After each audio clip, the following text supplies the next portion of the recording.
Island of the Blue Dolphins, Chapter 9. I do not remember much of this time.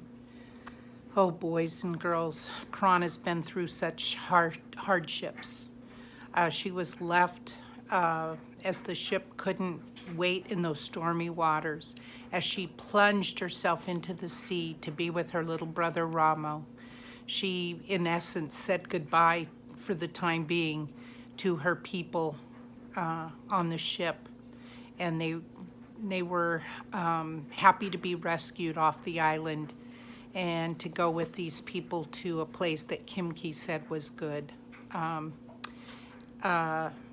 Now she's lost her brother, and she is all alone on the island. And when we left off, she had in her mind to kill the dogs that had killed her brother. I do not remember much of this time except that many suns rose and set. I thought about what I was going to do now that I was alone.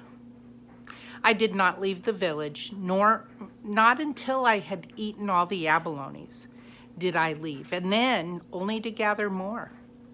Yet I do remember the day that I decided I would never live in the village again. It was a morning of thick fog and the sound of far-off waves breaking on the shore. I had never noticed before how silent the village was. Fog crept in and out of the empty huts. It made shapes as it drifted, and then they reminded me of all the people who were dead and those who were gone. The noise of the surf seemed to be their voices speaking. I sat for a long time seeing these shapes and hearing the voices until the sun came out and the fog vanished. Then I made a fire against the wall of the house. You would never make a fire against the wall of a house, would you? It would catch on fire. When it was burned to the earth, I started a fire in another house. Thus, one by one, I destroyed them all so that there was only ashes left to mark the village of Galasat. There was nothing to take away with me except a basket of food. I therefore traveled fast, and before night fell, I reached the place where I had decided to live until the ship returned. This place lay on the headlands about a half league to the west of Coral Cove. There was a large rock on that headland and 2 stunted trees. Behind the rock was a clear place about 10 steps across, which was sheltered from the wind, from which I could see the harbor and the ocean. A spring of water flowed from a ravine nearby, so she had fresh water there. Boys and girls, what would you do? Would you want to leave your home like that? I don't know. You'd leave all the memories, burn the houses so you don't even have any recollection of what it was to be there. Well, you would have recollection, but it just made it, I guess it was easier for her to not look at those homes anymore. That night I climbed onto the rock to sleep. Why is she on a rock? Why did she climb to a rock to sleep? Would you want to sleep on a rock? Whew. So she climbed it because of the wild dogs. It was flat on top and wide enough for me to stretch out. Oh boy, I would I would hope I wouldn't fall off in the middle of the night. Eeh. Also, it was so high from the ground that I did not need to fear the wild dogs while I was sleeping. I had not seen them again since the day they had killed Ramo. But I was sure that they would soon come to my new camp. The rock was also a safe place to store the food I had brought with me and everything I should gather.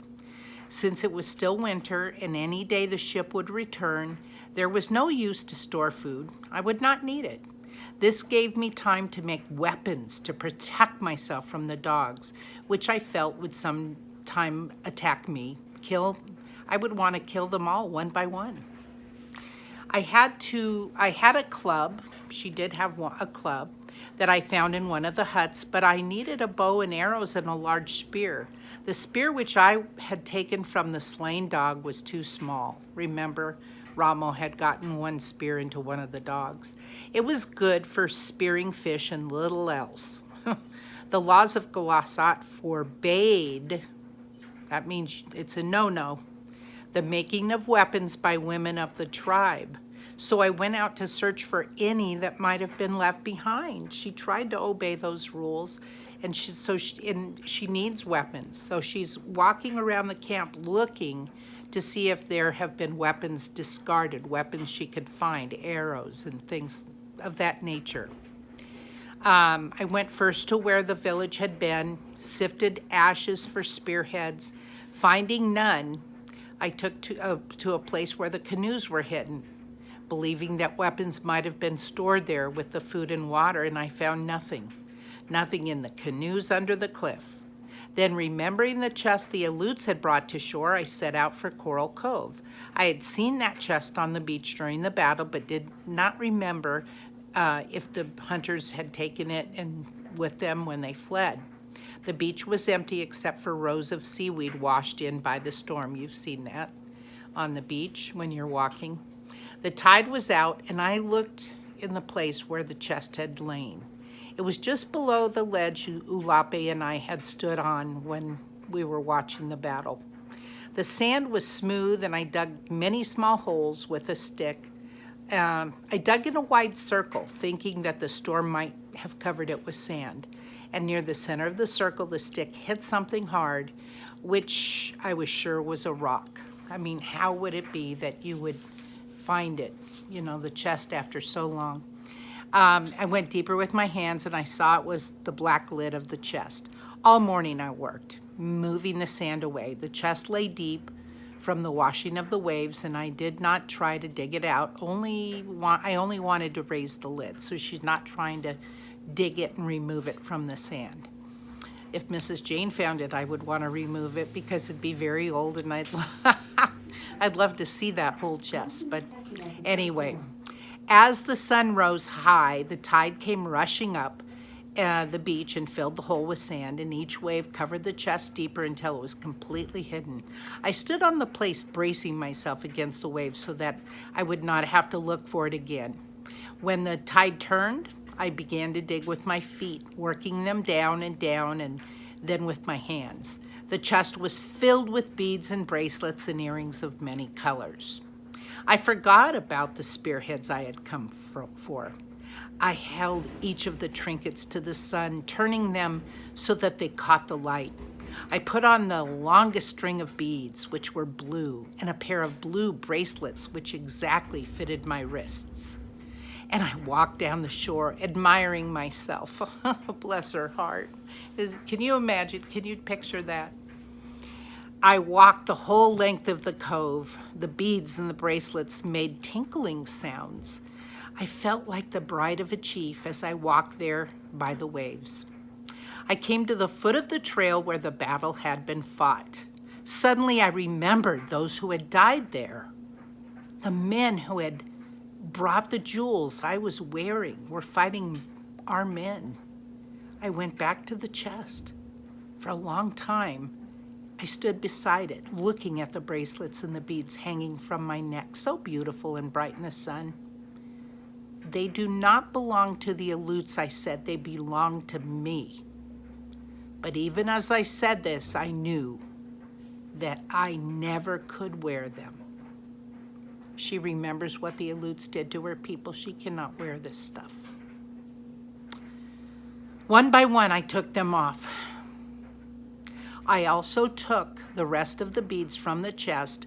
Then I walked through the waves and flung them far from me, far away, out into the deep water.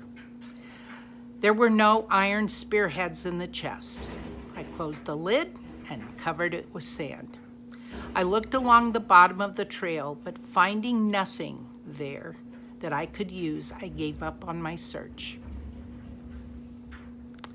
For many days, I did not think of the weapons again, not until the wild dogs came one night and sat under the rock and howled. They were gone at daylight, but not far. During the day, I could see them slinking through the brush, watching me. Ooh, that's not a good feeling. That night they came back to the headland, and I had buried what was left of my supper, but they dug it up, snarling and fighting amongst themselves over the scraps. Then they began to pace back and forth at the foot of the rock, sniffing the air, for they could smell my tracks and knew that I was somewhere near. How would you feel, boys and girls, all alone with a bunch of wild dogs at your heels? For a long time, I lay on the rock while they trotted around below me. The rock was high and they could not climb it, but I was still fearful. As I lay there, I wondered what would happen to me if I went against the law of our tribe, which forbade the making of weapons by women. What if I went against that law? If I did not think of it at all and made those things, which I must have to protect myself, what would happen? Would the four winds blow in from four directions of the world and smother me as I made the weapons? Or would the earth tremble, as many said, and bury me beneath its falling rocks? Or, as others said, would the sea rise over the island in a terrible, terrible flood? Would the weapons break in my hands at the moment when my life was in danger? Which is what my father had said. Those men did not want the women to make weapons. They had made up all kinds of stories about it to scare them. I thought about these things for 2 days, and on the third night, when the wild dogs returned to the rock, I made up my mind that no matter what befell me, I would make the weapons. In the morning, I set about it, though I felt a little fearful. I wished to use a sea elephant's tusk for the tip of the spear because it is hard and it's the right shape. There were many of these animals on the shore near my camp, but I lacked a weapon with which I could kill one. Our men usually hunted them with a strong net made of bull kelp, which they threw over the animal while it slept, and to do this at least 3 men were needed, and even then the sea elephant often dragged the net into the sea and got away. I used instead the root of a tree, which I shaped into a point and hardened in the fire. This I bound to a long shaft with the green sinews of a seal that I had killed with a rock. Wow, she's already killed some animals besides fish and abalone. I didn't know that. The bow and arrows took more time and caused me great difficulty. I had a bowstring, but wood, which could be bent and yet had the proper strength, wasn't easy to find. Remember, there's a lot of wind on this island, and those trees are kind of stunted in their growth, and there aren't many of them. I searched the ravines for several days before I found it, trees being very scarce on the island of the Blue Dolphins. Wood for the arrows was easier to find, and also the stone for the tips and the feathers for the ends of the shaft. Gathering these things was not the most of the trouble. I had seen the weapons made, but I knew little about it. I had seen my father sitting in the hut on winter nights, scraping the wood for the shafts, chipping the stones for the tips, tying the feathers, yet I had watched him and really seen nothing. I had just watched, and not with the eye of one who would ever need this information. For this reason, I took many days and had many failures before I fashioned a bow and arrows that could be used. Wherever I went now, whether to the shore when I gathered shellfish or to the ravine for water, which she would need, fresh water, I carried this weapon in a sling on my back, and I practiced with it and also with the spear. The dogs did not come to the camp during the time I was making the weapons, though every night I could hear them howling. Once, after the weapons were made, I saw the leader of the pack, the one with the gray hair and the yellow eyes, watching me from the brush. I had gone to the ravine for water, and he stood at the hill above the spring looking down at me. He stood very quiet, with only his head showing over the top of a cholla bush. He was too far away for me to reach him with the arrow. And whenever I went during the day, I felt secure with my new weapons. Oh, I'm glad. I'm glad she has those weapons now. I could use them against the wild dogs that had killed Ramo. I did not go to the cave where they had their lair, since I was sure that they would soon come to the camp. Yet every night I climbed onto the rock to sleep. After the first night I spent there, which was uncomfortable because of the uneven places in the rock, I carried dry seaweed up from the beach and made a bed for myself. Well, in my opinion, even dried seaweed wouldn't be too comfy. Oh boy. It was a pleasant place to stay there on the headland. The stars were bright overhead, and I lay and counted the ones that I knew and gave names to the ones that I did not. That was her TV. That was her entertainment for the night. In the morning, the gulls flew out from their nests to the crevices of the cliff, and they circled down to the tide pools, where they stood first on one leg and then on the other, splashing water over themselves, combing their feathers with curved beaks. Then they flew off down the shore to look for food. Beyond the kelp beds, pelicans were already hunting, soaring high over the clear water and diving straight down if they sighted a fish, to strike the sea with a great splash that I could hear. I also watched the otter hunting in the kelp. These shy little animals had come back soon after the aleuts had left, and now there seemed to be as many of them as before. The early morning sun shone like gold on their glossy pelts. Yet as I lay there on the high rock, looking at the stars, I thought about the ship which belonged to the white men.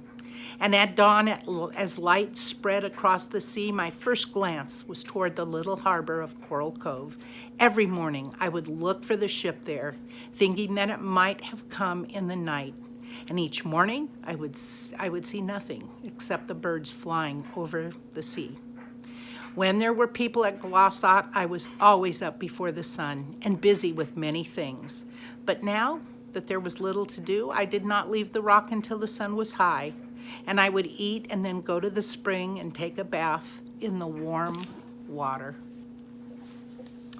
Oh boy, living alone.